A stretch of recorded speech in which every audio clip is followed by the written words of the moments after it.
lot of creators have been asking me about my current workflow in Final Cut X ever since I made the jump from Adobe Premiere Pro. And I do plan on doing some more in-depth videos here in the near future, but today we're gonna be talking about one reason why I absolutely love working and editing in Final Cut X 10, and that is simply because of MotionVFX. This video is sponsored by MotionVFX, but the only reason that I agreed to do the sponsor on this video is because I'm absolutely in love with their new mMusicVideo plugin. I make music videos all the time, and it's always been my mission to make things easier, make the process easier, whether it be making transitions or making LUTs or making presets. And when I made the jump from Premiere Pro to Final Cut X, it was all new to me, and I kind of felt stuck. I kind of felt like I was relearning editing music videos in some sense. Because in Premiere Pro, I wasn't using plugins. I didn't even know that plugins existed. I was kind of just making some little stuff here and there and creating a preset out of it. But once I jumped over to Final Cut, I found MotionVFX, and it was just a game changer. It was a great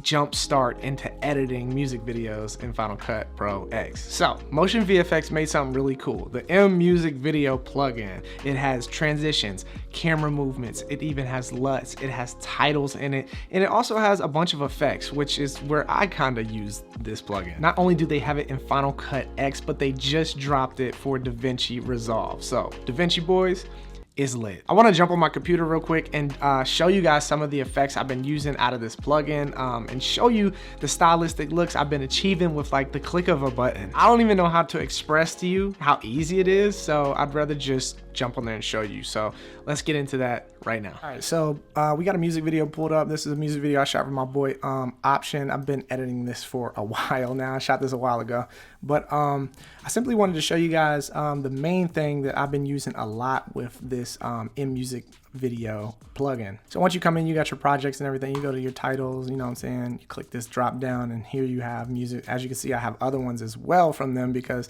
they're just so good. But the one we're talking about specifically today is the mMusicVideo LUT. And as you can see, as soon as you open it, you have camera movements, you have a bunch of transitions right here, you have effects right here, you have tons of different effects, you even have LUT presets, and down here you have title presets, which are just really cool as well. But let me show you the one that I've been using all the time lately, and that is the Anamorphic Lens. This one is just so freaking good. It's like my favorite. If you do follow along the music videos that I do and go check them out, then you would see that I've been using this effect a lot. And basically what you do is you click it, drag it, and drop it into the timeline. As you can see, cut it off and on, you can see what it does. Basically, it has a flare in there, which will move. Typically, I've been taking the flare out just because I'm not really a flare type of person, but a lot of people do like flares. You have that option, and there's tons of different settings to change it, the opacity of it, the speed of it, you know what I'm saying, how fast it moves across the screen. But typically, I just take the flare out for my look. Okay, so the next thing it has is this lens distortion, and it kind of stretches it to make it look like an anamorphic looking clip. And I kind of do like this, but majority of the time, I just take that off as well, just so the video looks the same perspective. So as you can see running across right here, it has this cool bokeh out anamorphic look on the edges, which has just been killer for me lately. I've been falling in love with this, and I've been using it on almost every music video that I do. And I'll show you a few more before and afters on videos that I've edited recently as well. But if you look here, when I take it off, check the edges, it kind of goes back to really sharp and nice clarity. And then when you put it on, it distorts the edges and kind of focuses dead center in the middle. And I really like that because music videos, you don't want them to look too sharp. You kind of want to have a stylistic look to them. And I think that that adds a perfect stylistic look to them, kind of just blurring out those edges and whatnot. And also another thing that is you can obviously see is it adds the movie bars onto it. These bars just make things look cinematic. We call it the widescreen look, the widescreen bars. I like the fact that you can cut it off and still keep the blur around the edges if you want to do that. Or you can keep the bars on there, which I really like because I feel like it just adds a cinematic look to it. So it's all in there as soon as you drop it on there. And basically what you do is you click this T over here, and you have the option of changing all these different things. So you can keep the distortion, you can take, put the boxes on, you can take the distortion off. And this is basically right here how I would typically run this effect. I would keep the bars on it, keep the blur on it, take the distortion off, and take the flare out. I'll show you with the flare what it would look like though. You can see that flare right there. Another cool thing, if you click into this flare section, you can change the flare. They have different flares. They have 4 different flares in here. This one looks pretty cool actually. And oh, those look cool as well. Yeah, so you have different options for the flares as well. And that actually looks really, really good right there on that footage. Oh man, that looks so good. So that's just one that I've been using lately. There are tons more in here. You have burn effect, you can do film burns. That looks dope. Actually, let me put that underneath the anamorphic so it goes underneath those bars, but look at the burn right there. That's fire. So you can add the burn. They have a drop frames effect where you can, depending on what kind of shot you're trying to get, you can chop the frames up and make it look like it's dropping frames. They have dust and scratches, which is always cool looking. You can change them to light. You have it like that. That's pretty cool. You drop it under those bars. Now that's a little bit too much for me. So basically what you would do is you can change the opacity of it. Let's come here. We could change it to like 50. And then I would actually rather put this on some type of like vintage footage, which I actually shot some vintage footage with my iPhone. So I'm going to put the dust and scratches over that vintage footage. And I'm going to put that anamorphic lens effect, which is my favorite, over top of it. I'm going to take the flare out for now. Let's look at how that looks. That looks crazy. The anamorphic effect is affecting it. So, and let's slow down the speed of that. And that just looks dope. Like, I don't think it looks perfect on like the better high quality camera shots, but I think it looks great for like a vintage look. That looks so sick. So basically there's tons of stuff. Film grain, film match. You can put the film mat on there.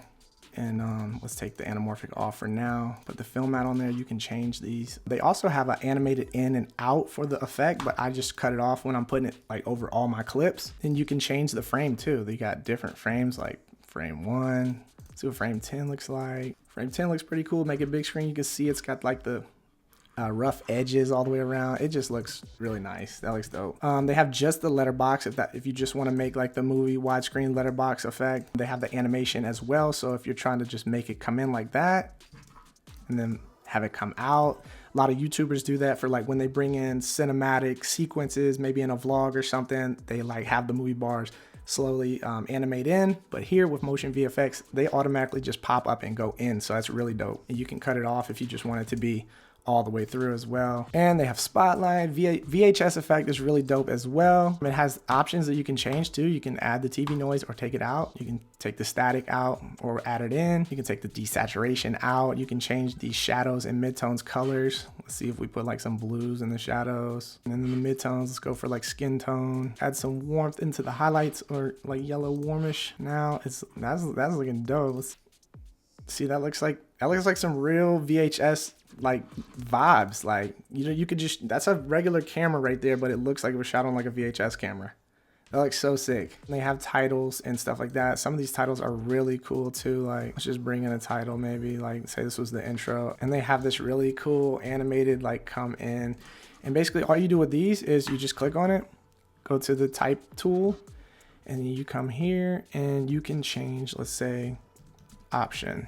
That's the artist's name. The music video is I Found a Way. We'll come here and drop that down. Directed by Creative Ryan.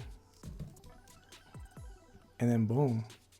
It looks so cool. And you can change the color too. You don't have to have it yellow. Actually, if you wanted to like match it, you could drop a color little dropper on like boom. Oh, let's play it. It looks pretty cool. I probably wouldn't use that color actually. I'd probably just use white just to keep it all cohesive, all white. But even the camera movements, man, they have dynamic camera movements. So I shot this shot right here on a tripod basically.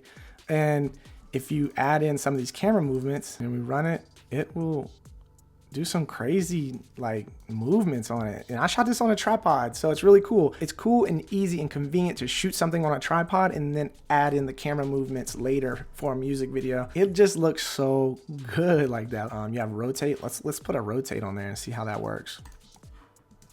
Let's drag it so it only affects this clip right here. Let's make it big screen. Wow, that's simple.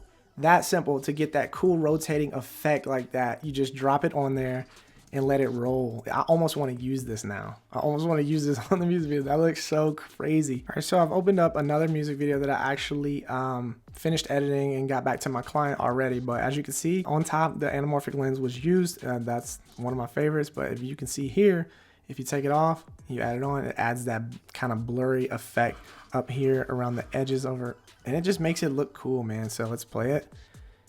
And you can just see it adds that cool look. So if we take it off, obviously there's no more movie bars and there's no more blur around the edges, but if you bring it back on, it just adds a cool effect the way it looks. Even here on this music video that I just pulled up right here, I used it as well. You can see the movie bars and the blurry distorted effect around the edges, and the center is very clear. But not only that, I used that same title that I showed you all earlier on this music video. I just wanted to simply show you it, let it roll.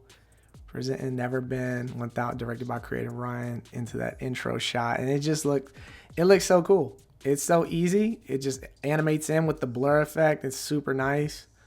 And it's so easy. You don't have to worry about trying to make your own titles, because let's be honest, not all of us are really good at typography. It's luxury. It's a luxury. Yo, MotionVFX has luxurious professional plugins.